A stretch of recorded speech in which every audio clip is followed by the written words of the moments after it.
welcome, Lol Lounge. We have been around the world. And now we're in Singapore. Yeah, we did CoinFest Bali. Last week we were in Seoul, Korea. Now we're in Singapore, and we're at the Formula One. We are right on top of the tracks. Right on top of the track. You can hear the cars outside. Have you guys checked it out yet? Well, we saw some of the cars going, they were kind of slow. So I'm like, is this really F1? And then Gabby said it's a Porsche car, so. First time I've thought of Porsches as slow, but comparatively. Well, we've got two guest speakers this time around. So we've got Jonathan Huang from BITKRAFT and Shi Khai from LongHash, who is joining us for this conversation today.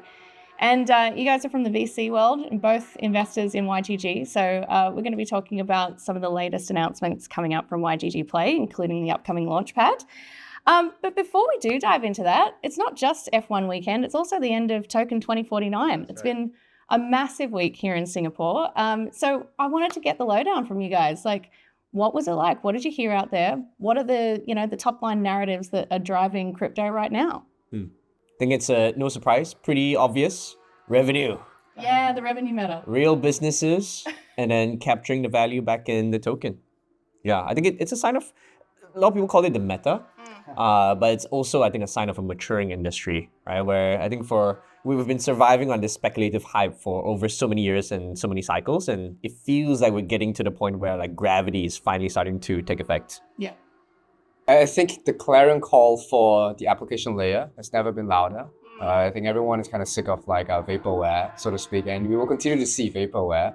But it's quite clear that it doesn't reside as well with the communities and the users as much as it did 3 to 4 years ago. People are actually using and exploring for new ways to leverage crypto to unlock new use cases that never existed before. So I think that's the one thing that's the most exciting to us, because that's exactly where we invest. We've been investing like that for the last 3, 4, 5 years in crypto. And then now, as we see more and more of these applications appear in the market, like feel like we're best positioned to pursue them. What about you, Gabby? Games have definitely not been the favorite topic among a lot of investors. There's been a lot of surprise when we tell people that our game, Lolan, YGG, has been doing well.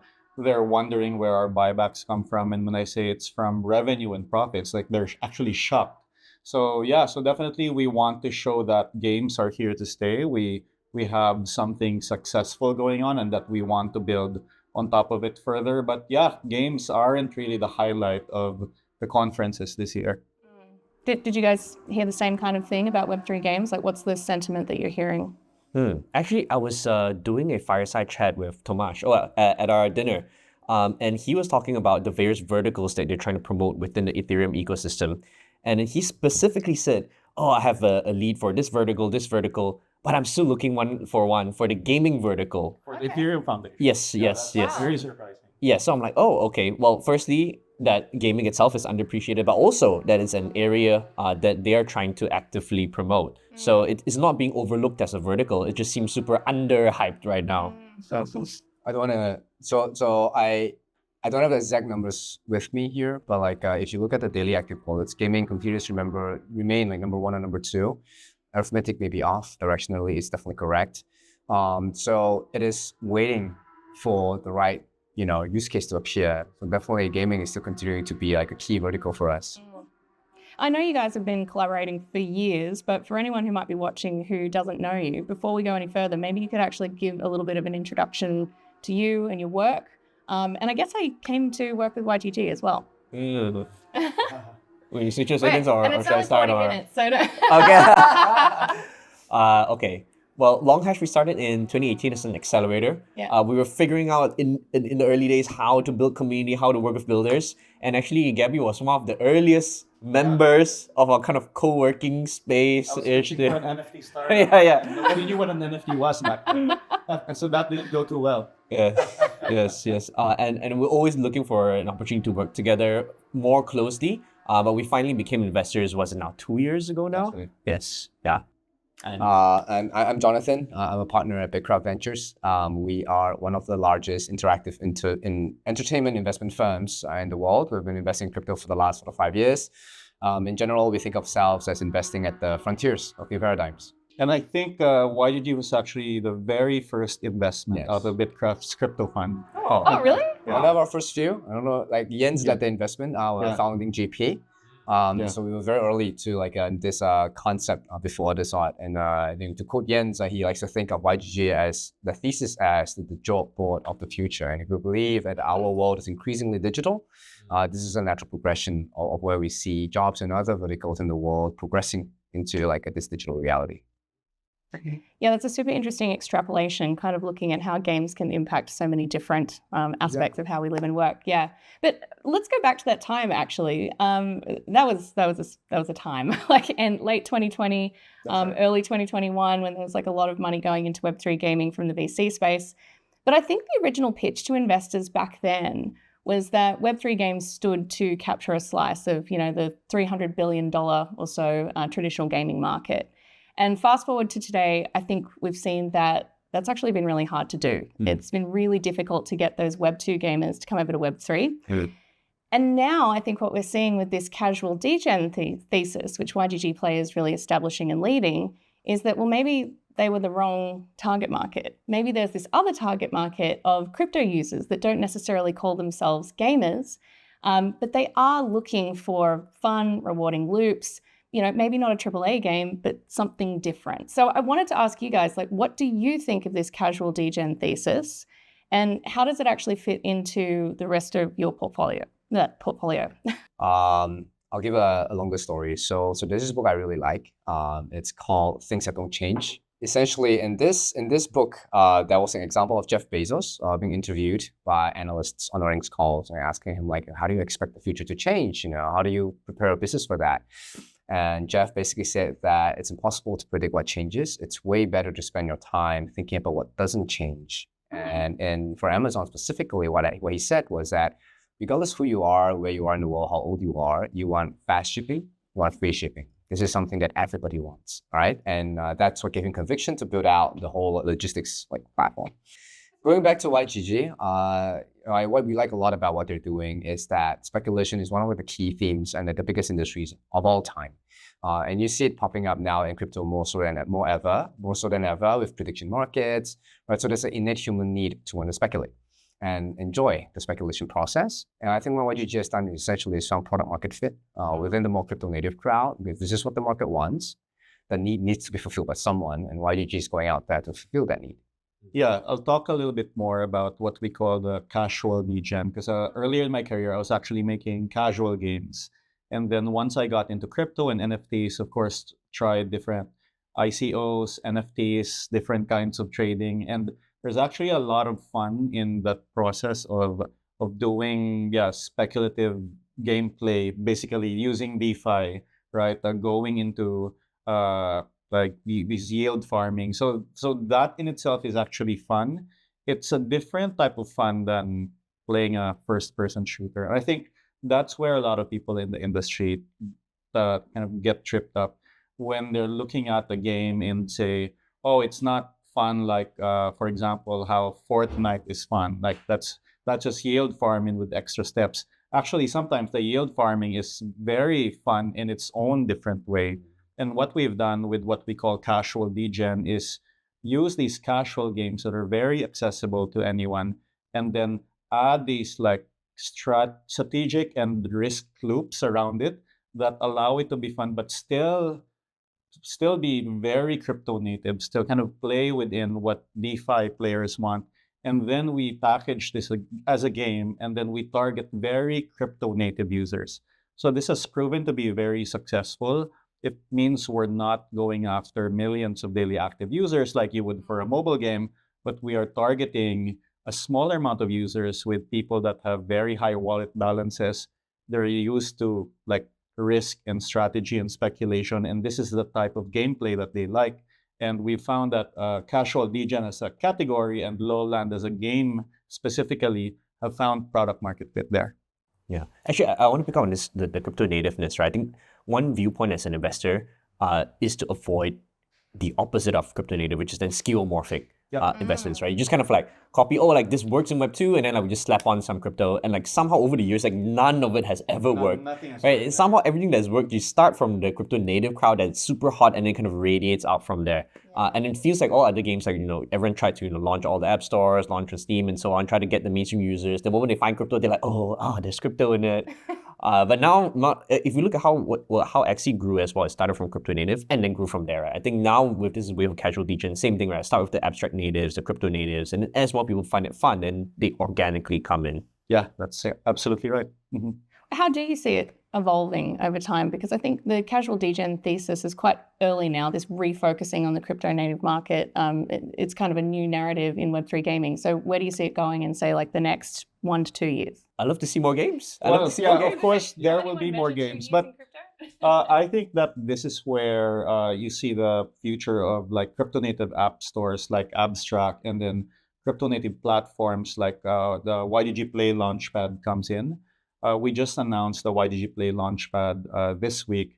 We have a crypto native way of game discovery, of doing quests, of finding tokens attached to these games that are also like very native to the game. I think it's finding a very native form factor to what we are trying to discover within crypto gaming. I think Gabby is underselling himself, because I think this goes on and expands even into like the Web2 crowd in time. Yes. Because you look at Labubu. Yeah. Is that speculation? Like opening the boxes? It is. Like Pokémon cards, same thing, right? So the broader audience is already familiar and more comfortable with these like loot box mechanics, gacha mechanics. These are all speculation at heart. Asia has always been, call it the petri dish of where novel monetization methods are birthed, and then it expands into the rest of the world. And not too long ago, people were like complaining about loot boxes, and now it's like a global phenomenon, right? So with physical toys, yeah, exactly. So I don't think it's crazy to imagine that BITKRAFT has a venture investment horizon of 10 years, right? In the next 5 years, 6, 7 years, I could totally see non-crypto people playing LongLand by virtue of, number one, the acceptance, broader acceptance and adoption of speculative entertainment. And number two, social network effects. If your friends are all playing, then that's how it radiates out, right? And that's how it becomes stickier as business. And one thing that I want to stress is that we kind of add strategic gameplay to these types of entertainment, which makes it more fun because it's not just pure speculation. Now there's strategic trade-offs, right? So it's like when you're playing a strategy game, you might risk your troops because if you win it, you get a lot of resources, and if you lose everything.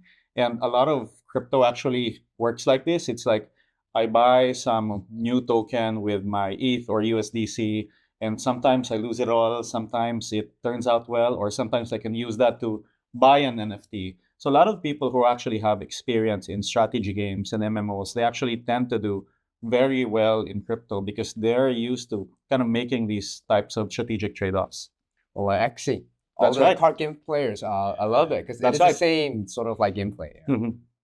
Add a bit more about the growth, right? So we're talking about the users coming in.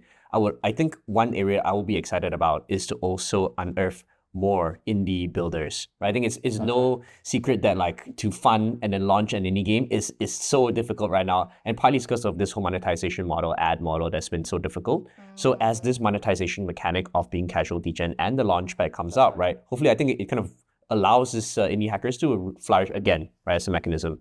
That's right. Yeah, so you mentioned the YGG Play Launchpad. Congratulations, super excited about that. So the first token that is going to launch on there, though, I think is the LOL token. That's right. So maybe you could explain a little bit more about that, how it works, how it's going to interact with the rest of the YGG ecosystem, and so on. Yeah. So launchpads are now a pretty known primitive, and it's something that has proven to do well with virtuals and others. We wanted to take a very, I'd say, game-specific twist on what a launchpad looks like. So we have YGG is known for being representative of the greater Web3 gaming ecosystem. And that's what the launchpad and the platform itself represents. So it has game discovery, so you can discover different Web3 games. It has questing, which YGG has been known for, so you can go to different quests, do quests, and then get rewards. The launchpad part is something new because now we're introducing native tokens to the games that they are native to. And we're very clear when we said these are native game tokens that should exist either in-game or decentralized exchange. We're not looking to have them listed in a centralized exchange. This is not going to be like equity-like or value accrual token. These are actually in-game tokens with utility that people can trade on on the DEX or on the platform, right? And we pair those with YUG. So if you think about it from a like arcade perspective, like you get the YGG token and then you can exchange it for other game tokens, and then you use those to do something that can help you succeed or get more rewards inside the game. So that's what we're pioneering with LOLland and the LOL token. And so it makes sense for a player that says, okay, I'm going to acquire some YGG and maybe I'll buy some LOL and use it within LOLland. And then there might be game 2, game 3, game 4. So actually thinking about it in a like arcade kind of analogy makes sense. You mentioned virtuals.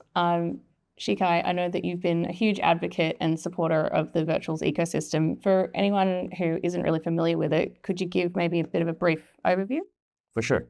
So the headline for virtuals is that virtuals building a society of agents. And then to do that, there's two parts of the business. One is the launchpad itself, where agents can come and tokenize themselves, or agent builders can tokenize.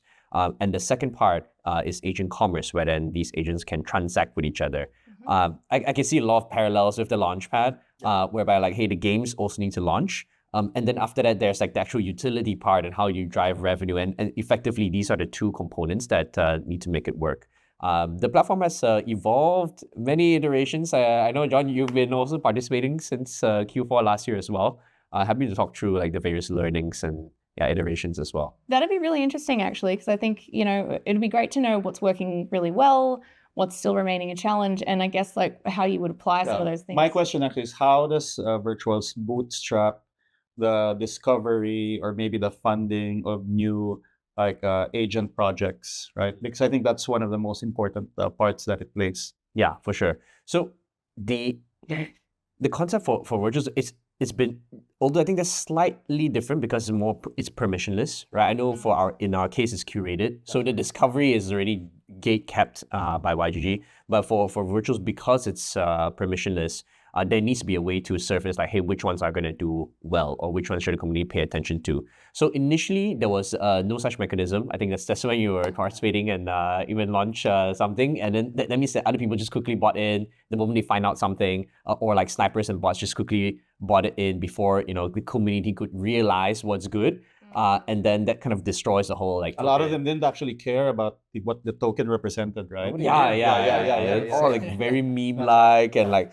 Yeah, so over time, there needed to be iteration around like what is the reputation and how do you get to participate in these launches. And that's when the idea of Genesis and like point system start to emerge, which actually it's not a totally new concept, right? Like points and like in-game kind of reputation has been like around forever. But in particular, for crypto, within Web3, you can use that to incentivize certain kind of actions, or you can use it to recognize particular types of actions that are uniquely beneficial for the platform or for that particular game.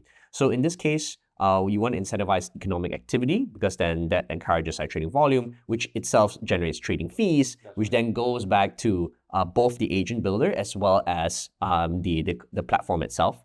And then later on, now the next step, we also want to incentivize the economic activity of like spending on the platform, so that this revenue also again split between the agent builder as well as the platform itself. Now, the difference between this and what we had for like yield farming or like airdrop farming, right? The mentality is very different, because when you're doing that, you're doing actions in expecting like straight up, I get tokens and I just dump it, right? Yeah. In this case, you're trying. It's a leaderboard for reputation, so you're trying to accumulate as many points as possible, and you don't have to worry about inflation, because like if you're doing like airdrops and you have to worry about, oh yeah, how much tokens am I giving out? If a lot of people participate, then I'm like giving out all these tokens. But in this case, the more people participate, the stiffer the competition, and therefore the more points. And then when you use the points to then for a new launch, like everybody competes, right? It's kind of zero sum. Right. So then it burns away all the points. That's right. It's a great model. Exactly. So then it generates this huge energy for you, and it makes people feel like when everybody is doing something, that there's like this demand effect, right? It's like, oh, everyone's like really wants this, right? Exactly, it's FOMO. Everybody wants to participate in a new launch. So then the psychological thing is like, okay, I need to like put in as much as I can. I need to buy after launch because I didn't get enough points to get the allocation. And so this idea of like participation in a new launch and collective upside in the Launchpad really rejuvenated a lot of both the degen spirit as well as the builders. And that's why we saw this like huge wave of interest coming in, and now like other Launchpads coming up, different verticals. And Yeah, it's basically a gamified participation model, which is something that games are very familiar with. And so we had been working on a questing system for the last few years.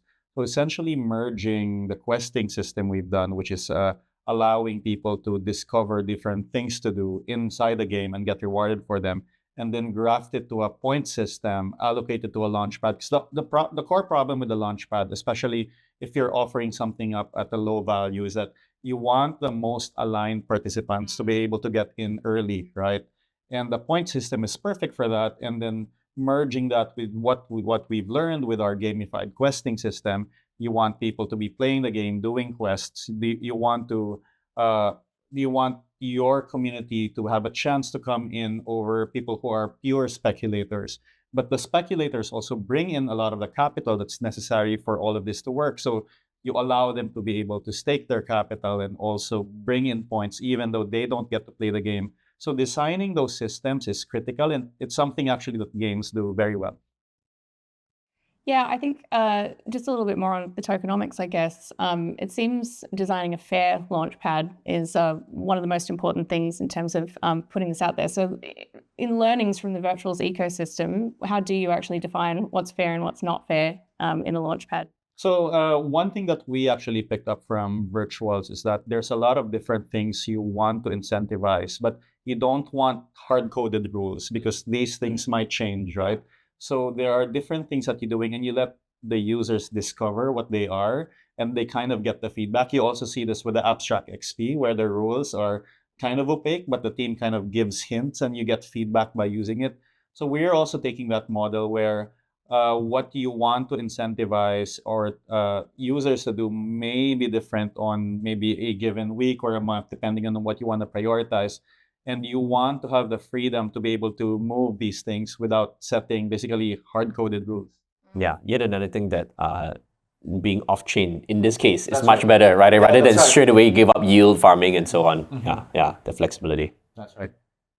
Okay, so we've got the three aspects, the token launchpad, the questing, and also discovery. Yeah, so let's just talk a little bit more about the questing, because I'm really interested to know how you go about balancing intrinsic motivation. So, you know, fun discovery, all those fun sort of things, but then also the extrinsic motivation. People are obviously there for the rewards and tokens. And I ask that because I think a lot of different projects have experimented with questing in Web3 over the years.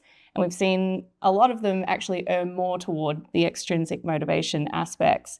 And that hasn't always gone well, but like, honestly, the degens are here for the rewarding aspect, right?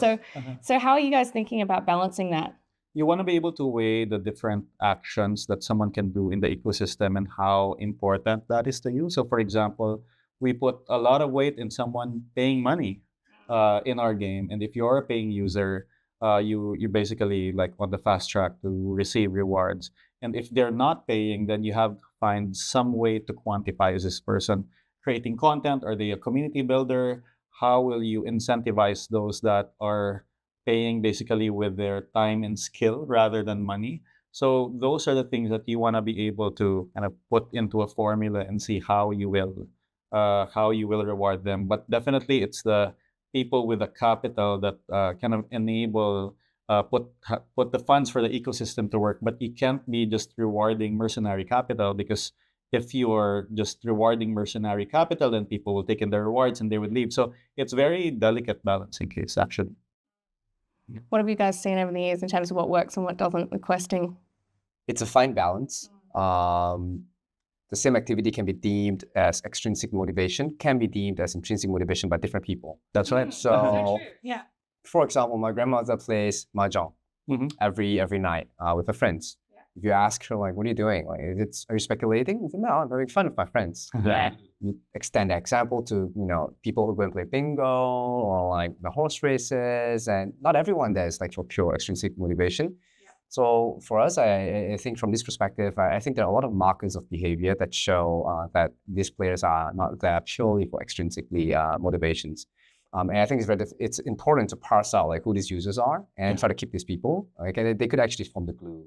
Yeah, especially if there are social behaviors toward what you're doing, then it becomes less purely about the yield, right? I always thought that was weird, actually, that, there was a period in Web3 gaming where people were saying, like, you can never mix finance and fun. They don't go together. And I think, as you just mentioned, there's plenty of examples. Yeah, I was in Discords minting NFTs with my friends, trying to get to be the first one. And that was actually a lot of fun. Yeah. People said free-to-play games are not games. Yeah. People said mobile games are not games. People said Axie was not a game. And so, yeah. Once someone says, like, this is not a game, I get very bullish in it.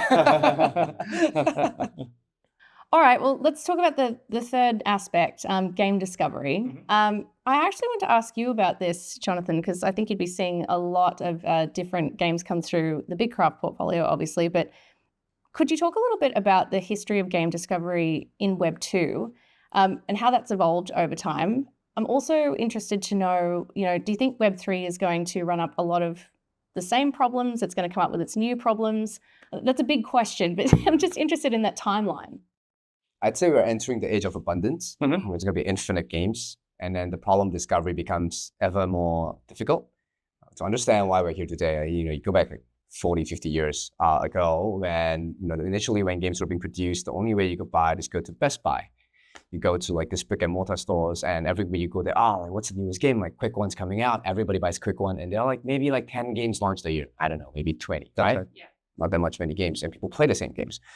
Then Steam came along, started off as Valve. All you wanted to do was, give people a way to update their CS game, and that turned into like a digital platform of games. And now it's like the dominant like digital store, and now everybody goes to like Steam. And there've been many attempts over the last 20 years to try to disrupt Steam, either through Epic Games or the individual publishers like game store, so to speak. Everyone's been unsuccessful. Correct. Many of them are shut down. So I think Steam and Epic Games remain the two largest ones today. Yeah. So that discovery is the evolution of that discovery journey is why Steam is such a humongous business. It's one of like the highest revenue per employee businesses out there. I think we only have like 20 employees or something. And they're a behemoth. It's nearly undisruptible. And what's happening, so we've covered like what happened over the last 50 years. And what's happening over the next 50 years is that the barriers to content creation have come down dramatically. I have zero gaming experience. I managed to vibe code like a simple like Diablo-like game over a weekend. And then I think that was the proof was in the pudding, right? Because I saw how easy it was to abstract away all the technical difficulties of like actually building a game. And now you basically have opened up a new market of like creative people, like Shi Khai said, indies, right? People with the creative ideas and the genius who were blocked from becoming game developers because they either never had the capital nor the technical proficiency. Now this entire market of people are now able to come into the market. People who are already making games are now able to make them even faster, right? And so extrapolated over the next like 3 to 5 years, you're gonna have like unlimited games coming out like nonstop, right? It's just too many games, and then it becomes, how do you actually discover this? Yeah. So that is actually like the most important thing now, like to figure out in the world of gaming. Yeah, then curation matters, taste will matter, having themes that are oriented towards specific people, specific tastes will matter. If I can add, I think the way you support or own these games also will change how these are curated as well, right? Because it used to be like, hey, if I sell a copy of a game, it can't be too expensive, otherwise like people won't buy it, right? But now if you, let's say, launch a token for your game, if somebody is really bullish or really loves your game, they can just buy more of the token, right? So you might not need to, I don't need to sell 1 million copies. Maybe I have 100 or 10 or even like just a few really people who are really bullish the super about your product. fans. Exactly. Yeah, not just 1,000 true fans, but now we can go all the way down to like just a few. Yeah, and this is kind of how the way Lowland works. Like, we don't need 1 million DAU. We can actually survive with less than 100,000 DAU, but people are paying like thousands of dollars per paying user. So it's kind of crazy how it inverts the model. But crypto was always really made for power users. Whales have always existed in F2P.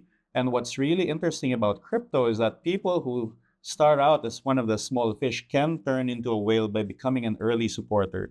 This actually happened to me personally when I was playing Axie Infinity. I didn't have a lot of capital when I started with Axie, and then because a lot more people came in, the asset price went up, and I became what other people considered a whale. I wasn't a whale compared to like the guys who were early in Bitcoin. But this is one thing that's very interesting about crypto in general, is that you don't have to come in with a lot of capital at the start. A lot of people come in with community and their contributions. And if a certain community and an asset tied to it becomes valuable, then your net worth grows with it as well, right? Super fascinating, guys. I am just conscious we are running out of time, but I wanted to zoom out a little bit. So we talked a lot about the YGG Play Launchpad, but maybe we could get a bit of a broader market perspective. Wanted to ask specifically about token buybacks. So YGG has recently completed some token buybacks, total value $2.5 million. But this has kind of been a controversial topic out there. It sort of happened with mixed reviews. There's a lot of projects doing this at the moment. Wanted to get your take on token buybacks. I think the reason buybacks work today is because we're at peak skepticism and nihilism. Like, nobody believes anymore that there'll be people who will buy these alts. Right? It's like, oh, okay, the institutions are here, but they're just buying like BTC ETH. And then maybe the debts get to, okay, we get some like capital from public markets. Whereas like the alts are people just go to the same few tokens and then like, oh, where's the long tail? So who is the buyer, right? Who is the buyer? Like, are we all just exit liquidity? There doesn't seem to be like, new retail. So then the answer is, oh, if no one is buying, I'm buying. And I can do that because I have revenue, right? And I think the flip side is also because tokens are not equity, so there's no underlying claim to anything within a company. So the only way to inspire confidence is like, okay, actually I'm going to take the revenues and then use it to buy back. Right, and not only once, like I show that I can consistently generate revenue and I'm going to consistently use that to buy back. I think it's a signal of confidence, both self-confidence and like confidence in the token that will perform. And that drives the community to then like, oh, okay, if you believe in yourself so much and you are doing it, actually buying, then I'm gonna join you. So as much as it is a narrative, it is also, it's an actual mechanism that works. Well, and a reflection on what you were saying before about companies are actually focusing on revenue now. So if you've got that revenue, you can actually do that. So not everyone can do it. Yeah. It's almost like the peacock theory, right? You're going to show that, oh, I can afford to like burn all this cash to just buy my token and still continue like to survive. Yeah. I think it's a function of horizon and heuristics. Horizon meaning to say that if you are a company that is building for the ultra long term, then you shouldn't do buybacks. Because there's more, there should be better ways to spend that capital by reinvesting into the business. I say heuristics because this is also the way that TradFi thinks about it. There are many big companies with like a massive cash war chest, and they don't do anything other than do massive buybacks, right? So in the TradFi world, those two things mean that it is not the most optimal use of cash. However, we are in crypto. Right, and with crypto, your financial cycles are like 3 to 4 years rather than 10, 15 years. And then there's an element of understanding like when to strike when the market is hot, when you have a narrative going for you. And do these token buybacks provide a signal beyond the fact that I just have cash that can drive token price? And I think knowing when to use these tools at your disposal at the right time is very important. Yeah, I think it is a tool. I kind of view it as having different types of resources in a real-time strategy game. You have resources and then some people buy them, some of it turns into cash. And sometimes you want to own more of your own resource as a way to also signal to your community that you're here for the long term. And sometimes that's more important than other uses of that cash. So definitely we are aware that there's many different things to do with all of the resources at your disposal, right? You have NFTs, you have tokens, you have cash. And we just believe that strengthening community at this time, especially at a time when few others can do it, is something that's a good use of our resources. Just to add on, because to that point about like a horizon and heuristics, right, is that if YGG believes that this is the right time to do token buybacks because we're entering a phase of the world where businesses that actually generate real revenues will be increasingly rewarded by the market, then you could actually lead the charge to drive a broader re-rating of businesses that are able to do that. I mean, Wedge is not the first. Hype is one of the best examples of like massive buybacks, right? And then what's the last one? Pumped Up Fund. That's right. Also massively like recognized, right? And so if YGG proves that out, and it drives a broader re-rating across like the gaming sector, and it is seen as the one leading the charge, then you basically gain like, okay, maybe I'm the Bitcoin of gaming. Yeah. That would drive tremendous value, like within a very, like a maybe perhaps shorter term for now, but will have like long-term ramifications, right? And then that will be another way to think about it. I got one more for you. This one is about all the chains out there and the evolving competitive landscape for various blockchains that are focusing on gaming. YGG Play and all of its games are on Abstract, and they're really carving themselves a niche in consumer crypto. But I think a lot of devs are always asking, like, which chain should I build on? So yeah, I want to get your take on that as well, in terms of how you see that landscape evolving. Who's going to win? If you want to have any hot takes. I'll start. So I think there should always be a maximum alignment between the chain and the apps that are building on it. Yeah. I've said before that like an app can make the chain, should make the chain and not the other way around. And a chain should be able to help accelerate that future. And I think that there's no like one chain for everyone. It depends on, is it suited for the type of application you're making? Is the marketing of the app, do they have users that are coming? Are those users paying users? So all of these are very important considerations, and there might not be a single answer for all applications, especially for games.